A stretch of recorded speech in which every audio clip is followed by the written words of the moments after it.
एक बार भगवान श्री राम अपनी सभा में बैठे थे, तभी एक सेवक ने आकर दुखद समाचार सुनाया। हे महाराज, आपके वृद्ध मंत्री सुमंत स्वर्ग सिधार गए। यह सुनते ही श्री राम का हृदय भारी हो गया। वे सुमंत के घर पहुंचे, जहां शोक की लहर छाई थी। राम ने पंडित को बुलवाया और सुमंत की जन्म कुंडली मंगवाई। जब पंडित ने गणना की तो ज्ञात हुआ कि सुमंत की कुल आयु 9,999 वर्ष थी।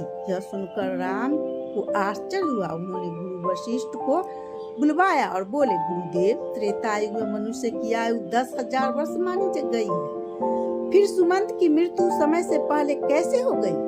इसमें तो यमराज ने मेरे राज्य का अपमान किया है। गुरु वशिष्ठ से चर्चा करने के बाद राम ने गरुड़ पर सवार होकर धनुष टकरार करते हुए यमराज की नगरी यशमनी की ओर प्रस्थान किया।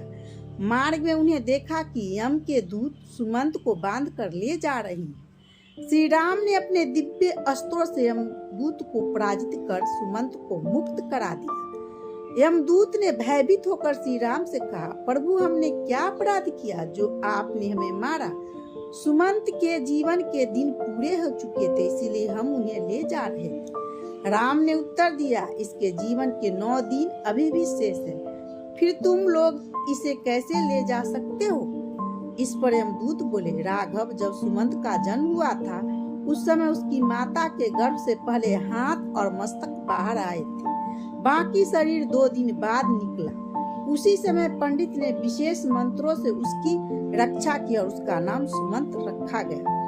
अतः उस दिन को हम उसका जन्मदिन मानते हैं और उस दिन से उसकी आयु पूरी हो चुकी है। राम ने उत्तर दिया, जिस दिन यह पूर्ण रूप से जन्मा वही इसका जन्मदिन है और वही दिन माता पिता तथा ज्योतिषों ने लिखा है, इसीलिए इसके 9 दिन शेष है। तुम जाओ और जब इसके दिन पूर्ण हो जाएंगे तभी इसे ले जाना।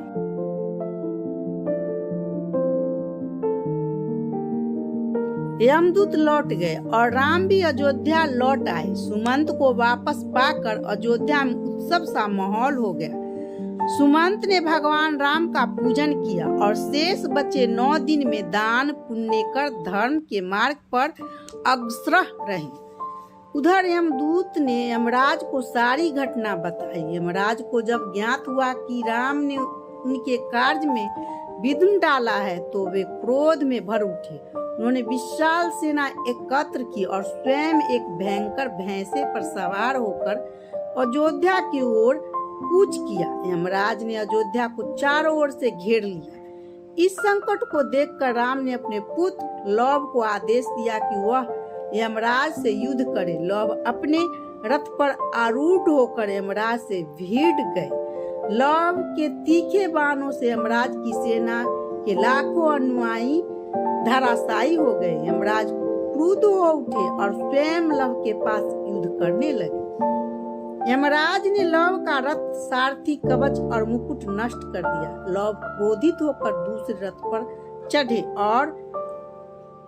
और भी भीषण युद्ध आरंभ किया। उन्होंने अपने तीखे बाणों से यमराज के भैंसे को मूर्छित कर दिया और धराशायी कर दिया। यमराज ने अब क्रोध में आकर यमदंड का प्रयोग किया। ठीक उसी समय सूर्यदेव लव और यमराज दोनों के पूर्वज थे प्रकट हुए और लव से विनती करने लगे, वत्स्य लव, तुमने इस अस्त्र को चलाया है, केवल तुम ही इसे वापस ले सकते हो। यम भी मेरा ही पुत्र है और तुम भी मेरे ही वंश से उत्पन्न हुए हो। क्या एक पुत्र की भूल के लिए परिवार नष्ट कर दिया जाएगा? सूर्य की करुणा और ज्ञान युक्त वाणी ने लव को क्रोध शांत कर दिया। उन्होंने ब्रह्मास्त्र का स्मरण किया और यमराज का प्रहार रोक दिया। यमराज प्रसन्न हो उठे और सूर्य के साथ अयोध्या पहुंचे। नगरवासियों ने पुष्प वर्षा कर उनका स्वागत किया। लव ने श्री राम को प्रणाम किया और यमराज ने भी राम से क्षमा याचना की। इस अद्भुत कथा में न केवल राम की न्यायप्रियता बल्कि लव की वीरता और सूर्य की करुणा भी दर्शित होती है। एक मंत्री के रूप में 9 दिन के लिए शुरू हुआ यह संघर्ष धर्म, नियम, न्याय के गहरे अर्थ को उजागर करता है। जय श्री राम।